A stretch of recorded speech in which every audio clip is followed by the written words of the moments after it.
I am Rebecca from ChemKnits, and it's time to leave no dye behind.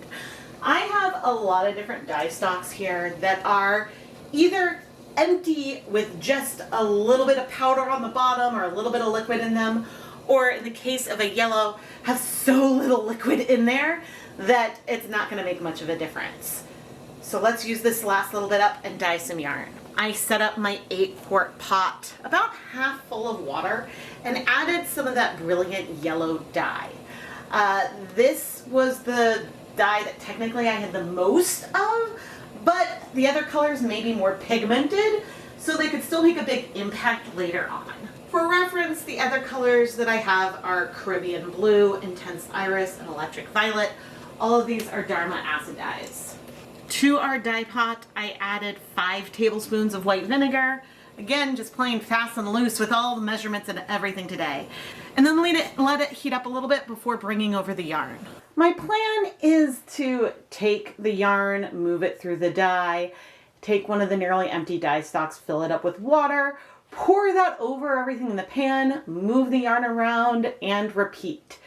Kind of going with it by feel, and then deciding if I need to bring other colors in or not, depending on where things are going now. But now that I have you set up for the project, I want to just take a moment and reflect.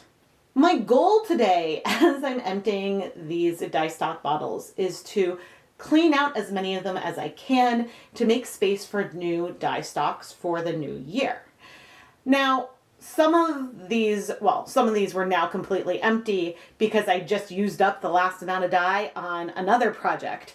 But otherwise, you can save your dye stocks with a tiny amount of dye left. But sometimes it's nice to have a stock of a larger volume so that way you have more flexibility and options when it comes to your projects.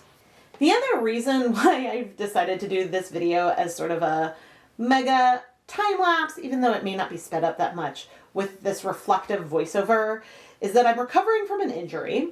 It turns out if you're 42 and attempt to do a Karate Kid crane kick, you might injure your back.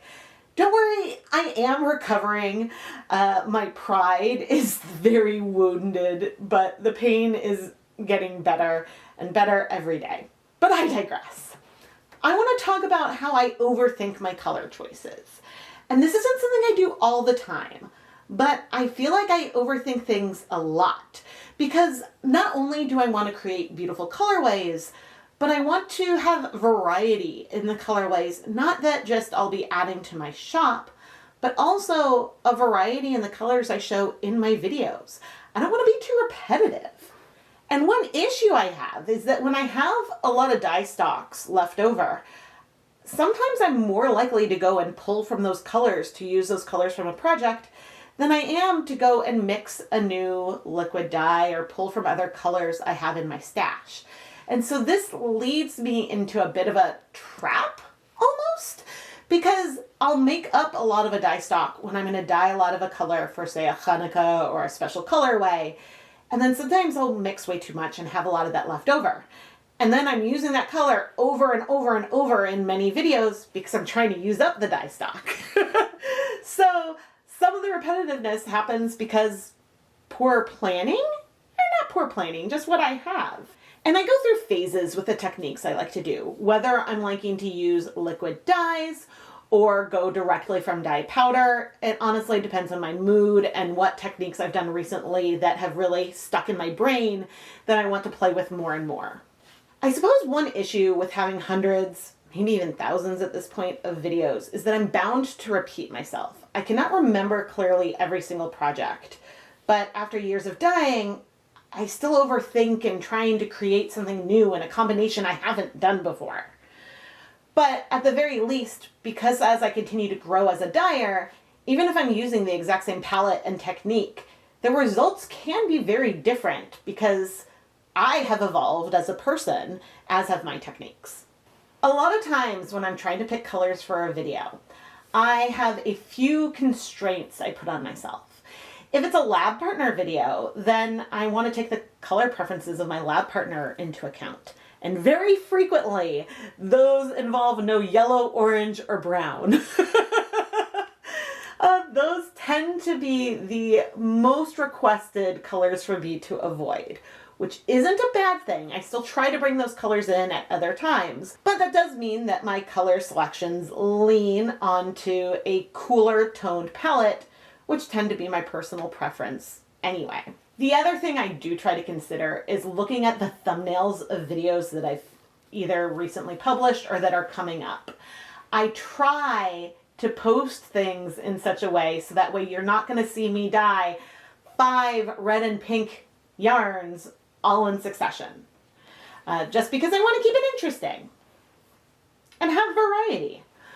But then the other factor that comes in is I'll take a look at my shop inventory, which is super low at the moment. Thanks to all of you, a huge thanks to all of you, because I sold so much yarn at the end of 2025 that my inventory is low.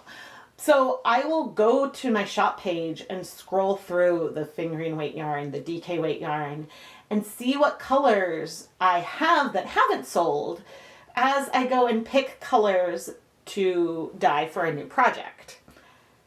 And this means I'm also reaching for, a lot of times, a lot of blues, a lot of purples, more saturated colors. Those seem to be the ones that don't stay as long as some of the more pastels or neutrals.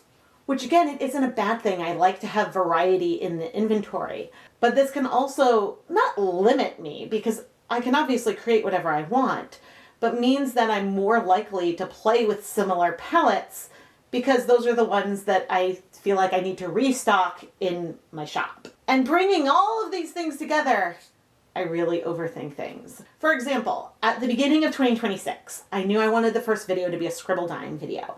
But then I had another scribble dyeing video that I had planned to schedule early in the year. And I'm like, gosh, I can't have 2 scribble dyeing videos back to back, even if they're different, very different colorways. And so, I mean, that was just me overthinking content-wise.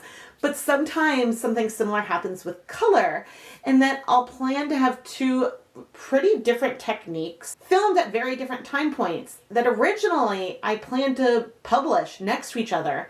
And then I look at the thumbnail and I think, oh my goodness, I'm going to have too many purple and green colorways back to back. That is not what I meant to share. And so this goes to me overthinking things again and looking at like what I've created and thinking, okay, I really, really need a neon yellow. Or, okay, I really got to bring in some orange. It's been a while. Let's do something that screams orange. And so I hope that my color choices continue to surprise and inspire you. I do miss having the dye-alongs where I would pick a picture every month and then pull palettes from those pictures to create yarn. The problem with that series, and a reason why I stopped, was that it became a lot of stress to both pick the image, to share it, to try to collect submissions and share recaps. And I think that it would be more fun for me to just pick images with more frequency, and I should aim to do this more this year, to pick a picture for just a random episode and say, okay, I'm going to dye something based on this.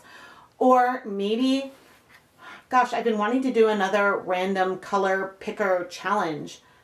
Maybe I should do something where I collect a number of different inspiration photos, have those be the selection on the color wheel, and then randomly have a picture come up. That could be really, really fun. I have a folder, I think, of like dye-along pictures I never used, or I could even grab old dye-along photos that I have used and revisit that. Oh, that would be fun and fresh and a different way to play with that randomized color picking challenge. So if this is something that you would be interested in seeing, please let me know down in the video description. And I know I'm doing a lot of rambling in this video, but see, I did write down points before I started. But now that I'm here, I ended up with an idea that has me really excited to both force me out of my color comfort zone, but also have a fun live stream game. And I am really excited about that. Now, I hope that you love this yarn that you've seen me dye. We're looking at it dry. I'm sure it's lovely and beautiful. But please make sure you're subscribed and turn on your notifications so you never miss a new video. I know that this is a video, even though I filmed in early January, is one that I saved as a backup for a time when I was hoping to do a live stream, but then couldn't for whatever reason, whether it be illness, what have you, injury.